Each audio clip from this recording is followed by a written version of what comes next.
नमस्कार, आप देख रहे हैं न्यूज 9 भारत और मैं हूं आपके साथ अशोक चौहान। देश और दुनिया की तमाम खबरों पर आइए डालते हैं एक नजर।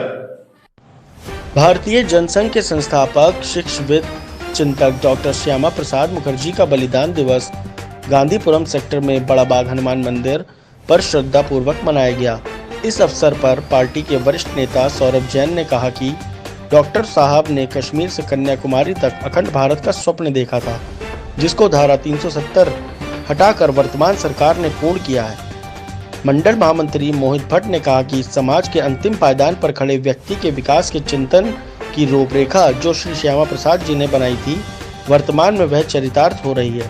श्रद्धांजलि सभा में महानगर अध्यक्ष अधीर सक्सेना, गुलशन आनंद, सेक्टर संयोजक जगत राम वर्मा, बूथ अध्यक्ष एसके जैन, डॉक्टर राजेश शर्मा, हिमांशु अधिकारी, बूथ प्रभारी मोहित शर्मा, गुन्नू, मोहित, निखिल सक्सेना आदि ने श्रद्धा सुमन अर्पित किए। न्यूज 9 भारत के लिए बरेली से संवाददाता सुमित श्रीवास्तव की रिपोर्ट।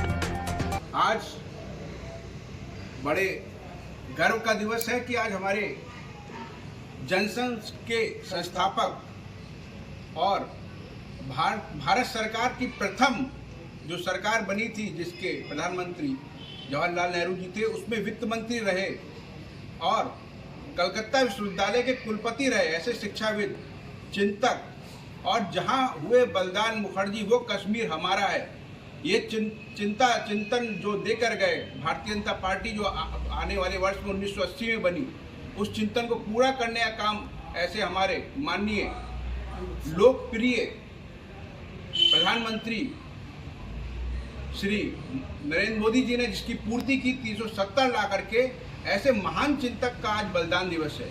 इनका जन्म 6 जुलाई जो अभी आने वाली है 1901 में हुआ था और आज 23 जून 1953 को आप का बलिदान हुआ था।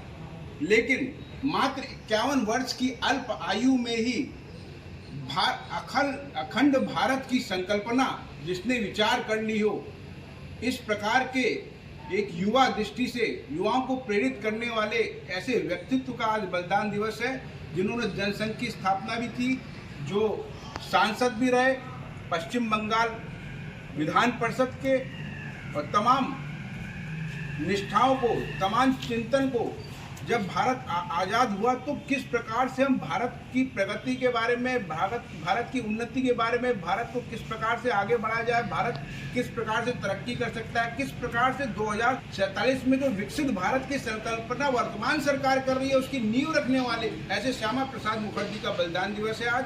और हमें बड़े गर्व के साथ कहना पड़ रहा है कि हम इस देश के हम लोग सब नागरिक हैं और ऐसे महान भूमिति का हम लोगों को आज बलिदान दिवस के रूप में आज हम उन्हें याद करने का हमें अवसर मिल रहा है। हम सबको आज ये निष्ठा, ये प्रेरणा लेनी चाहिए इनके व्यक्तित्व से कि अपने विषय में, अपने परिवार के विषय में, अपने समाज के विषय में, अपने प्रदेश के विषय में के साथ साथ हमें राष्ट्र के विषय में भी सोचना चाहिए। जब तक राष्ट्र उन्नति नहीं करेगा तब तक जिस प्रकार की मैं क्रम से नाम ले रहा हूँ, वो सबसे अंतिम पायदान तक ये बात नहीं आ पाएगी। और अंतिम पायदान की बात से मुझे स्मित हो रहा है कि अंतिम पायदान पे खड़े व्यक्ति का विकास किस प्रकार से हो सके, किस प्रकार से वो उन्नति के पथ पे आगे बढ़ सके, ऐसी संकल्पना प्रस्तुत की थी श्री श्यामा प्रसाद मुखर्जी ने। और एक बार मैं नारा लगवाना चाहता हूँ आप लोगों से। एक तो पूर्व नारा हम लगाएंगे कि जहां हुए बलिदान मुखर्जी वह कश्मीर हमारा है। जहां हुए बलिदान मुखर्जी वो कश्मीर हमारा है। जो कश्मीर हमारा है वो सारा का सारा है। जो कश्मीर हमारा है वो सारा का सारा हमारा है। तो इसलिए 370 लाए गए और श्यामा प्रसाद मुखर्जी अमर रहे का हम नारा लगाएंगे। डॉक्टर श्यामा प्रसाद मुखर्जी अमर रहे। डॉक्टर श्यामा प्रसाद मुखर्जी अमर रहे। यहाँ खबरों का सिलसिला कभी नहीं थमता। सिर्फ और सिर्फ बने रहिए न्यूज 9 भारत पर। अब चाहूंगा इजाजत। नमस्कार।